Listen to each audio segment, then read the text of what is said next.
Question number 211, Shriman Sugendrasekhar Rai ji. Sir, question number 211. Honorable Minister. The answer is laid on the table, sir. First supplementary, Shriman Sugendrasekhar Rai ji. The ancient twin city of Gaur and Pandua in West Bengal was the capital of Pala and Sen empires of Bengal for more than 400 years. Even the place has been mentioned in our old scriptures. Archaeological survey maintains 21 monuments and archaeological sites and remains which is situated in Malda district of West Bengal. In 1930s, British government made aerial survey in the Pandua or Pundranagar area and decided for vigorous excavation but it has not yet been materialized for some reasons or the other. Similar situation with the mounds of Dinajpur district, where this is also a 2,400-year-old fortified city of Devi Court, mentioned in our ancient scriptures. So it was first excavated by Calcutta University in 1938. Now recently, the excavations was resumed by the government, but for some unknown reasons, it has been stopped. Similar situation is with Chandraketu God, another ancient site of Bengal, which has relevance with the history of Mohenjo-daro and Harappa. Sir, my question, first supplementary. You can straight away come to the question, please. Yes, to the Honorable Minister, that whether government will consider further excavating the ancient sites of Pandua in Malda district, Devi Court in Dinajpur, mounds of Devi Court in Dinajpur, and Pandua or Pundranagar in Malda district of West Bengal. Honorable Minister. Thank you, sir. Sir, excavation is a continuous process. और देश में priorities के हिसाब से, उपलब्ध संसाधनों के हिसाब से और उपलब्ध ह्यूमन रिसोर्सेज के हिसाब से कंटिन्यूस एक्सकेवेशन एक्टिविटी चलती रहती है। मैं सदन के संज्ञान के लिए सिर्फ इतना कहना चाहता हूँ कि एक्सकेवेशन को लेकर के माननीय मोदी जी के नेतृत्व में सरकार बहुत गंभीर है और पिछले 10 साल में, यदि उससे पहले के 10 साल की मैं तुलना करूँ तो लगभग 2 गुने से ज़्यादा पैसा एक्सकेवेशन एक्टिविटीज़ पे खर्च किया है। राज्य सरकार का सहयोग यदि उचित तरीके से मिलता है तो निश्चित रूप से एक्सकेवेशन एक्टिविटीज़ को पूरा करने में हम सब लोगों को सुविधा भी होती है और उसे अधिक गति के साथ में कर सकते हैं।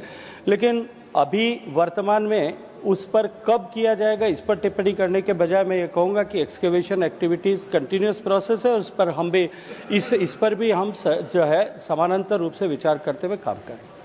Second supplementary, Shriman Sugendrasekhar Rai ji. Please be specific about your question, yes, please. Pointed question, only one line preface from the reply.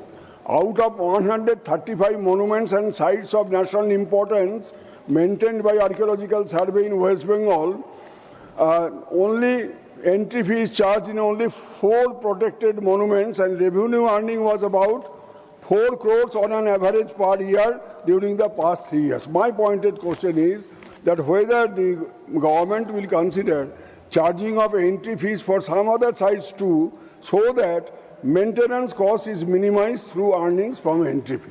Honorable Minister.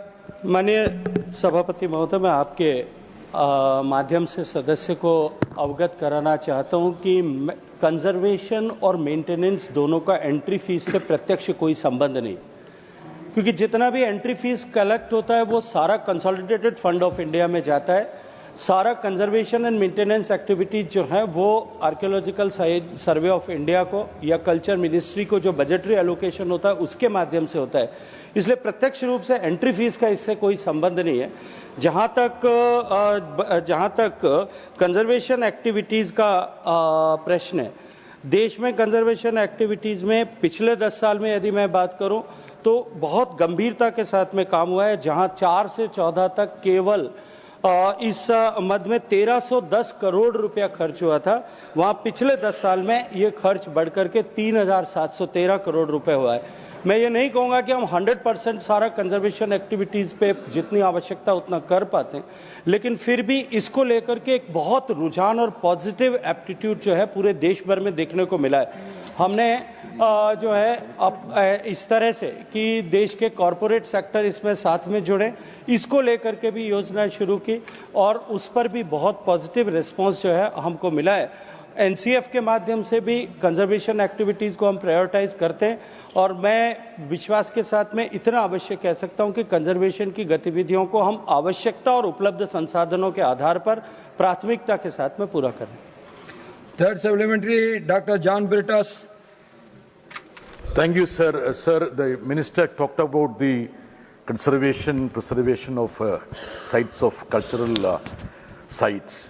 My specific question is that there has been reports about increasing number of attacks on the cultural and heritage sites of minorities.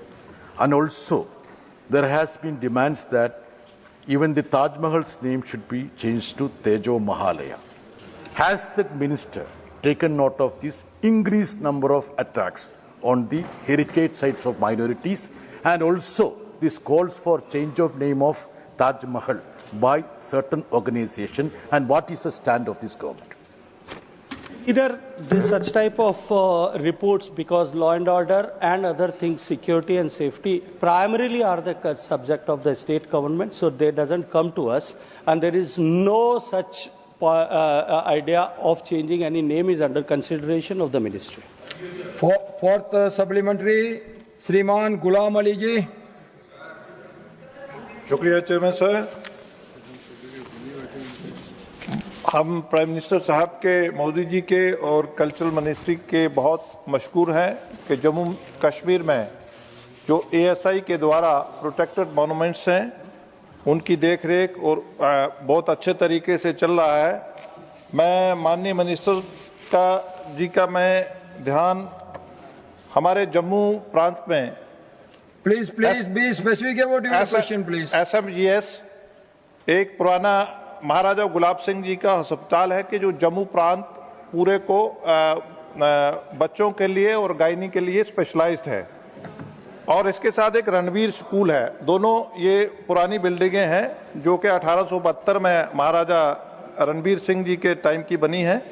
मैं माननीय मंत्री जी से पूछना चाहूँगा कि क्या SMGS जो hospital का बिल्डिंग है और जो रणवीर स्कूल है, क्या इनकी मॉडिफिकेशन या इनका रिपेयर या इनका एक्सपेंशन जो है वो ASI की देखरेख में होता है, जहाँ करने का कोई विचार है? शुक्रिया।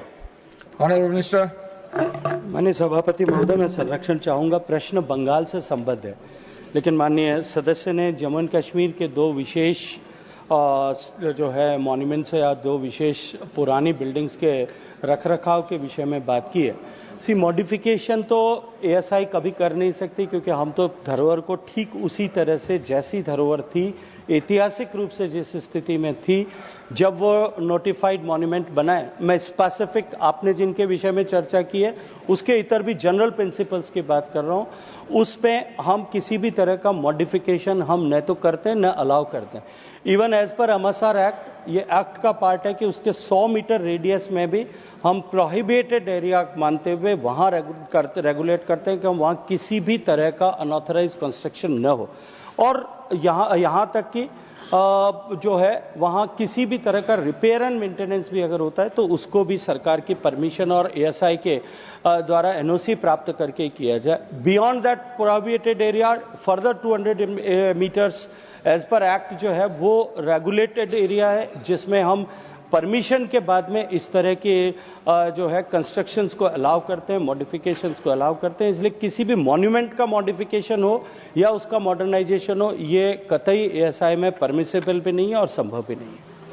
फिफ्थ सप्लीमेंट्री, श्रीमती राजादी जी।